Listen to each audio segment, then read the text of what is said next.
ಕನ್ನೇರಿಯ ಅದೃಷ್ಟ ಕಾಡಸಿದ್ದೇಶ್ವರ ಸ್ವಾಮಿಗಳು ನಮ್ಮೆಲ್ಲರೂ ಕೂಡ ದೇವರಿದ್ದಂಗೆ. ಹಿಂದೂ ಧರ್ಮದ ರಕ್ಷಣೆಗೆ ಅವ್ರು ಮಾಡ್ತಾ ಇರೋಂಥ ಕೆಲಸಗಳು, ಬಡವರಿಗೆ ಅವ್ರು ಮಾಡ್ತಾ ಇರೋಂಥ ಕೆಲಸಗಳು, ಕೃಷಿಕರಿಗೆ ಅವ್ರು ಮಾಡ್ತಾ ಇರೋಂಥ ಕೆಲಸಗಳು, ಗೋವಿನ ಬಗ್ಗೆ ಅವ್ರು ಮಾಡ್ತಾ ಇರೋಂಥ ಕೆಲಸಗಳು ನೋಡ್ತಾ ಬಂದರೆ ಎಲ್ರಿಗೂ ಅವ್ರ ಮಾದರಿ. ಅಂಥ ಒಬ್ಬ ಆ ಮಾದರಿ ವ್ಯಕ್ತಿನ ಇವತ್ತು ರಾಜ್ಯ ಸರ್ಕಾರ ಬಿಜಾಪುರ ಮತ್ತು ಬಾಗಲಕೋಟೆಗೆ ನಿರ್ಬಂಧ ಹಾಕಿದ್ದಾರೆ.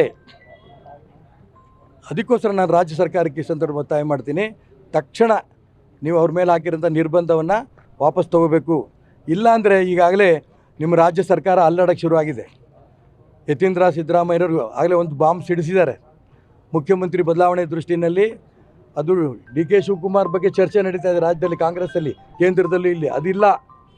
ಅವ್ರು ಹೇಳ್ತಿರೋ ಸತೀಶ್ ಜಾರಕಿಹೊಳಿ ಅಂದರೆ ಈ ಸರ್ಕಾರ ಉಳಿಯಲ್ಲ.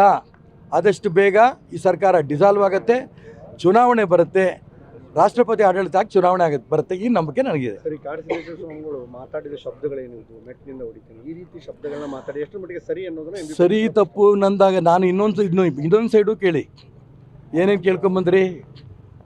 ಇದನ್ನು ನೀವು ಯಾವ ಕಾರಣಕ್ಕೂ ದೇವಸ್ಥಾನಗಳು ಹೋಗಬೇಡಿ. ಅದಾದ ನಂತರ ಮಾಂಸ ತಿನ್ನಿ, ದಾರು ಕುಡೀರಿ. ನಿಜಕ್ಕೂ ನಾನು ಸನ್ಯಾಸಿ ಅಲ್ಲ. ಅವ್ರಿಗೆ ಇಷ್ಟು ಸಿಟ್ಟು ಬಂದಿರಬೇಕಾದ್ರೆ ಇನ್ಯಾರು ಕಡಿಮೆ ಸಿಟ್ಟು ಬರುತ್ತಾ ಲೆಕ್ಕ ಹಾಕಿ. ಮತ್ತು ಆಡು ಭಾಷೆಯಲ್ಲಿ ಅವ್ರು ಹೇಳ್ತಾರೆ, ಈಗ ನಿಮ್ಮಲ್ಲೆಲ್ಲ ಯಾವ ಪದ ಬಳಸ್ತಾರೆ ನಿಮಗೆ ಗೊತ್ತಿದೆ, ಅದು ಹೇಳಾಯ್ತು ಅವ್ರು ಆಗಲೇ.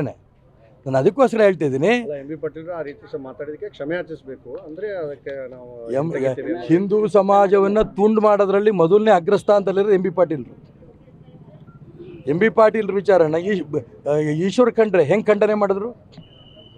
ಅದಕ್ಕೋಸ್ಕರ ಇವ್ರದ್ದೆಲ್ಲ ಪುರಾಣ ತಕೊಂಡ್ರೆ ಭಾಳ ಇದೆ. ನಾಳೆ ಚುನಾವಣೆ ಬರುತ್ತಲ್ಲ, ಅವತ್ತು ತೆಗಿತೀನಿ. ಗ್ಯಾರಂಟಿ ನ್ಯೂಸ್, ಸುದ್ದಿ ಖಚಿತ, ನ್ಯಾಯ ನಿಶ್ಚಿತ.